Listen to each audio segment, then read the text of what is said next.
Beerreviews.com. We've got a really cool Dogfish beer, which I'm not a huge fan of this brewery. I'll just go and say that before I even start this review. But I have been told this is an extremely unique beer, specifically because of the wood that the fermenter is made out of. So, now that I have your attention, what this is the Palo Santo Marron. This is a ABV of 12%, an IBU of 50, available year-round. They first started this off in 2007. I've never seen this before. So here again, one of those things where I think they're really doing their best to kind of branch it out. But it's aged in this Palo Santo wood, which is out of Paraguay. So a lot of the beers, and they do a really good job of explaining this on their channel. It's unfiltered, unfettered, unprecedented, and brown aged ale in a handmade wooden brewery vessel. So the vat, essentially, that this beer is sitting in before it comes to you is this enormous cylinder made of this Palo Santo wood from Paraguay. So it brings out more caramel and vanilla complexities of the beer. It's called the Holy Tree, and it's typically used in making wine from South America, which is interesting. So they brew these in 10,000-gallon vats. It takes they have two tanks, or they're trying to make it more mass-produced. It says at 10,000 gallons, our two Palo tanks are the largest wooden vessels built since American Prohibition, and we would like to build a third tank. So currently, we have sent them to these states and blah blah blah, and it goes on to that. So it's got caramel notes, vanilla notes, and it's good with steak, sausage, Cajun cuisine, and cheddars. And like I told you earlier, it's 12%. But the cool thing about this beer, all right, so I'm anticipating a rather kind of darker, kind of nutty beer, but this wood fermentation process is what it's all about.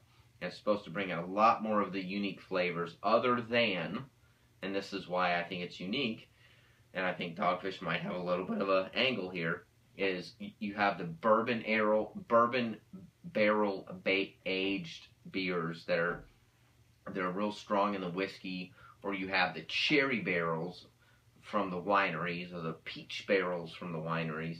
So this is a very unique wood from Paraguay that I think might lend to a very good beer. So what's interesting, it's 2015. This beer has been around since 2007. I've never heard of it. So, very excited. It comes in a 4-pack. I think the 4-pack was around $15. I have not had this yet, so I have not cheated, as I call it. But as you can see, it is as black can be. It doesn't look like, I would call this more like a porter in body. It's got the dark caramely head. You can't see your hand behind it. It's as black can be. It's got to have, tons of malts in it. I've used a 50 though, but it's perfect little carbonation head on it. A little bit of carbonation coming from the bottom, but it's very black. Very chocolatey, caramely.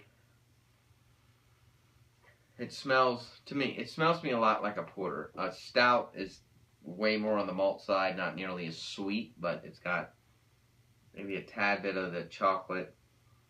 But it definitely has, I would say, a unique flavor, or excuse me, a unique aroma to it.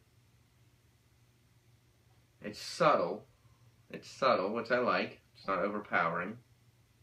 Let's try it. Cheers.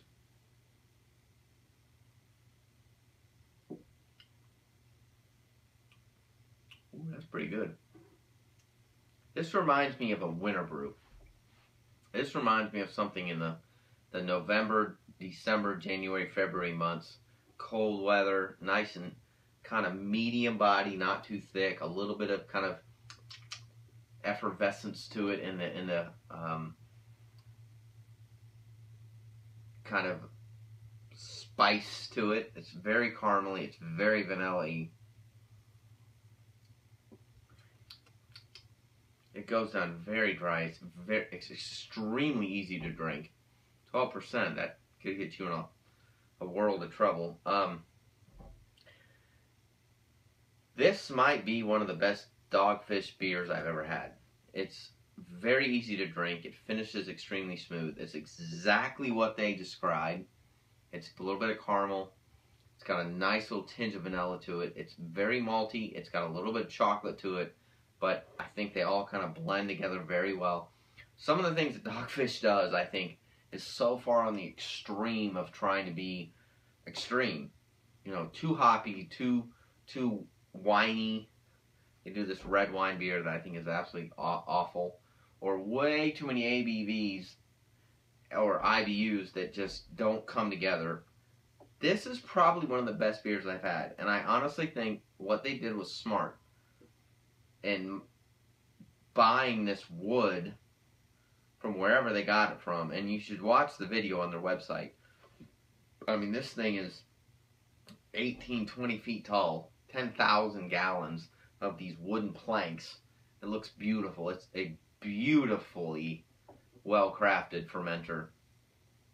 And clearly that wood, I hope it's not too rare, brings out some really, really good caramely and vanilla flavors. I mean, this is a great sipping beer. Definitely something I would reserve on the winter side, but I would give this at least a 4, if not a 4.5. I would buy this again. And this is something I would pass up in the store for years and never even think about buying. But I got one of them. Someone said, you need to try this. This is really good. And I agree. This is a very, very, very good beer. So, if you've tried it, let us know. Leave comments on our YouTube channel or our website, microbeerreviews.com. Please subscribe to our channel. Please like the video if you like it. And most importantly, we appreciate you watching. We're on Facebook, we're on Twitter. We upload all the time. We do appreciate you watching, and we will see you again real soon. Cheers.